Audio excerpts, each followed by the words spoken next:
അപ്പോൾ എല്ലാവർക്കും പുതിയ വീഡിയോയിലേക്ക് സ്വാഗതം. ഇന്ന് ഞാൻ വന്നിരിക്കുന്നത് ഒരു വെറൈറ്റി പായസമായിട്ടാട്ടോ.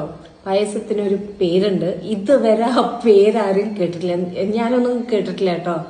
മാക്രി പായസം, ഇതാണ് നമ്മുടെ പായസത്തിന്റെ പേര്, മാക്രി പായസം. ആ പായസം ഉണ്ടാക്കാൻ വളരെ എളുപ്പമാണ്. പച്ചരി. അപ്പൊ ഞാൻ വേഗം വീഡിയോയിലേക്ക് കടക്കാട്ടോ. എന്തുകൊണ്ടാണ് ആ പേര് ആ പായസത്തിന് എന്തുകൊണ്ട് വന്നു എന്നുള്ളത് അറിയില്ല. പക്ഷെ കണ്ണൂര് സൈഡൊക്കെയാണ്, തളിപ്പറമ്പ്. നമ്മൾ സെർച്ച് ചെയ്ത് കഴിഞ്ഞപ്പോൾ ഗൂഗിളിലും യൂട്യൂബിലൊക്കെ നോക്കിയപ്പോൾ ഇങ്ങനത്തെ ഒരു പായസം ഉണ്ട്, മാക്രി പായസം ഉണ്ട്. പക്ഷെ അത് എന്തുകൊണ്ടാണ് ആ പേര് വന്നതെന്നുള്ളത് ആരും ഒന്നും പറഞ്ഞിട്ടില്ല കേട്ടോ. അപ്പം അറിയുന്നവരാരെങ്കിലും ഉണ്ടെച്ചാൽ കമൻറ്റ് ചെയ്യാം. അപ്പോൾ ഇതാ പച്ചരി ഞാൻ എടുത്തിട്ടുണ്ട്, 1 കപ്പ് പച്ചരി കേട്ടോ. ഇത് 250 ml ആണ്, 1/4 കിലോ പച്ചരിയാണ് ഞാൻ എടുത്തിരിക്കുന്നത്. ഇത് നമുക്ക് കുതിർത്തിട്ട് ഒരു 3 മണിക്കൂറിന് ശേഷം നമുക്കത് 3 മണിക്കൂർ കുതിരാൻ വേണ്ടി വെക്കണം. ഇനി ബാക്കി അപ്പം കാണാം. ഇവിടെ പച്ചരി നന്നായി കുതിർന്ന് കിട്ടിയിട്ടുണ്ട്. ഇനി ഇത് ഒരു മിക്സിയുടെ ജാറിലേക്ക് ഇടുക.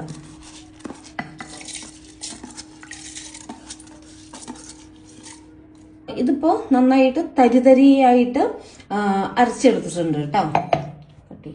വേറൊരു പാത്രം വെക്കുക, ഉരുളി ഉണ്ടെച്ച ഉരുളി വെക്കാം. എൻ്റെ കയ്യിൽ ഇപ്പോൾ ഇവിടെ ഉരുളി ഇല്ല കേട്ടോ. എന്നിട്ട് ഇതാണ്ടില്ലേ, ഇതങ്ങനെ തരിതരിയായിട്ട് അരിഞ്ഞു കിട്ടണം. പിന്നെ ഇതിലേക്ക് ഇതുണ്ടോ, നമ്മൾ ഈ അരി എടുത്ത അളവ് കപ്പാണ്, അതിലേക്ക് നമ്മൾ 4 കപ്പ് വെള്ളം ഒഴിക്കണം.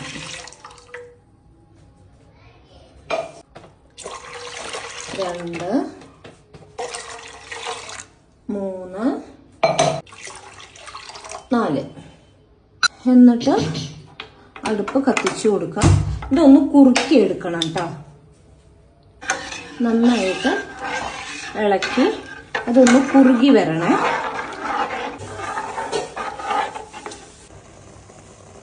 പിന്നെ ഞാൻ അതേ സമയത്ത് ഒരു 10-12 വെള്ളം കേട്ടോ, അത് 1 ഗ്ലാസ് വെള്ളത്തിൽ ഉരുക്കിയെടുക്കുന്നുണ്ട്. വെള്ളമൊക്കെ ഏകദേശം ഉരുകി തുടങ്ങിയിട്ടുണ്ട് കേട്ടോ.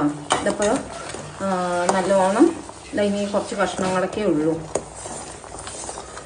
ആദ്യമായിട്ടാണ് ഈ ഒരു പായസം നമ്മൾ കേൾക്കണതും വെക്കാൻ പോകുന്നതും കേട്ടോ. അപ്പോൾ ടേസ്റ്റൊക്കെ നോക്കിയിട്ട് ഞാൻ പറഞ്ഞുതരാം. പക്ഷെ എളുപ്പമാണ് ഉണ്ടാക്കാൻ. അപ്പോൾ നമ്മുടെ ആ അരിമാവ് കുറുക്കിയത് ഇങ്ങനെ ഒരു കൺസിസ്റ്റൻസിയിൽ നമുക്ക് കിട്ടിയിട്ടുണ്ട് കേട്ടോ. ഇനി ഇതിലേക്കാണ് ആ വെള്ളത്തിൻ്റെ പാവ് നമുക്ക് ഒഴിക്കേണ്ടത്. നമ്മൾ ആ ശർക്കര വെള്ളപ്പാവ് ഇതിലേക്ക് ഒഴിക്കുകയാണ്.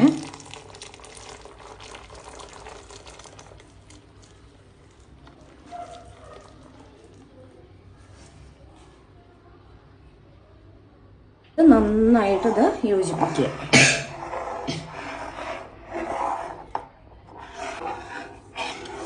ഇത് നന്നായിട്ട് യോജിപ്പിക്കുമ്പോൾ ആ കട്ടയുള്ളതൊക്കെ അങ്ങനെ അലിഞ്ഞു വരുന്നുണ്ട് കേട്ടോ. ഞാൻ വിചാരിച്ചു മൊത്തത്തിൽ കുളമായി വിചാരിച്ചു, ഇല്ല. കണ്ടില്ലേ, ഇത് വെള്ളപ്പാവും കൂടെ ആവുമ്പോൾ അതങ്ങനെ മറ്റേ അരിമാവ് നന്നായിട്ട് മെൽറ്റായിട്ട് വരുന്നുണ്ട്.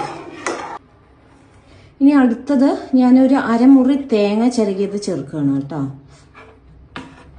തേങ്ങ ഒന്ന് ചിരകിയിട്ട് ഞാനൊന്ന് മിക്സിയിൽ ഒന്ന് ക്രഷ് ചെയ്തിട്ടുണ്ട്. അങ്ങനെയാണ് ഞാൻ ചേർക്കണത്. പക്ഷേ നമ്മൾ വേറെ വീഡിയോസിലൊക്കെ കണ്ടത് ഒന്ന് തേങ്ങ കുറച്ച് വെള്ളം ഒഴിച്ചിട്ട് എന്താ പറയുക അരച്ചിട്ടാണ് അവർ ചേർക്കുന്നത്. പക്ഷെ ഞാനിങ്ങനെ ഡയറക്റ്റായിട്ട് ഇങ്ങനെ ചേർത്തിട്ടുണ്ട് കേട്ടോ. എന്നിട്ട് നന്നായിട്ട് അങ്ങോട്ട് ഇളക്കി കൊടുക്കുക. ഇനി അടുത്തത് ഒരു നുള്ളു ഉപ്പ് ഞാൻ ചേർക്കുന്നുണ്ട് കേട്ടോ. ഉപ്പ് ചേർത്ത് ഇനി അടുത്തത് 1 സ്പൂണ് നെയ്യിടുന്നുണ്ട് കേട്ടോ.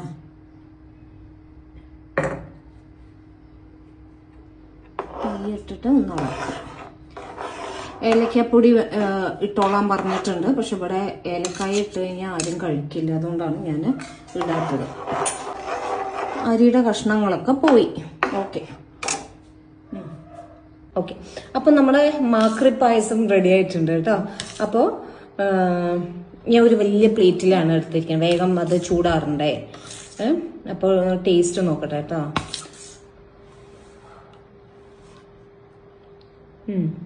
അല്ല, ആ കടിക്കാൻ കിട്ടണ എന്താ പറയാ മറ്റേ തേങ്ങ. ശരിക്കും പറഞ്ഞാൽ നമ്മുടെ ഈ കുഴക്കട്ട ഇലയാടയൊക്കെ ഇല്ലേ, ആ ഒരു ടേസ്റ്റാണ് കേട്ടോ നമ്മുടെ കുഴക്കട്ടയുടെയൊക്കെ ഒരു ടേസ്റ്റ് വരുന്നത്.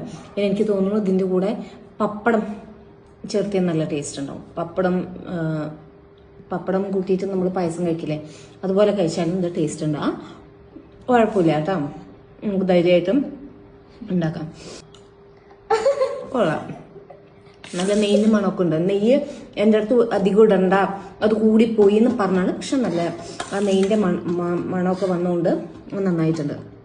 അതിന് ഇതിൽ വേണമെന്ന് വെച്ചാൽ നമുക്ക് പഴത്തിൻ്റെ നേന്ത്രപ്പഴമില്ലേ, അതൊക്കെ കുഞ്ഞു കുഞ്ഞു കുഞ്ഞു കഷ്ണമാക്കിയിട്ട് ഇട്ടാലും അത് ടേസ്റ്റ്, വേറൊരു ടേസ്റ്റ് ഉണ്ടാവും. ഇങ്ങനെ ഓരോ കാര്യങ്ങൾ കണ്ടുപിടിക്കുക. അപ്പോൾ ഇതാണ് മാക്രി പായസം, പിറന്നാൾ പായസം. മറ്റേ തളിപ്പറമ്പ് കണ്ണൂരുകാരുടെ സ്പെഷ്യലാണ് ഈ ഒരു പായസം.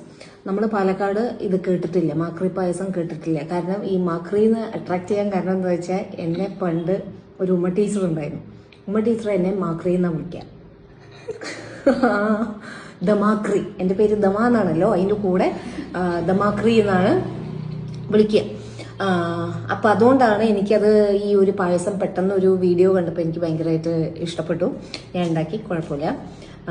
ഉമ്മ ടീച്ചറിനെ ഞാനും വിളിച്ചിട്ടുണ്ടായിരുന്നത് ഉമ്മാക്രി എന്നായിരുന്നു. ഇപ്പോഴും ഞാൻ എൻ്റെ ഫോണിൽ ഉമ്മ ടീച്ചറെ ഞാൻ സേവ് ചെയ്തിരിക്കുന്നത് ഉമ്മാക്രി എന്നാണ്, പുള്ളിക്കാരിയല്ല ദമാക്രി എന്നാണ്. ഇപ്പോഴും ഞങ്ങൾ അങ്ങോട്ടും ഇങ്ങോട്ടും വിളിക്കുന്നത് ഉമ്മാക്രി ദമാക്രി, ഉമ്മാക്രി ദമാക്രി ഇങ്ങനെയാണ് വിളിക്കുക. അതുകൊണ്ടാണ് ഞാൻ മാക്രി പായസം തന്നെ ഉണ്ടാക്കിയത്.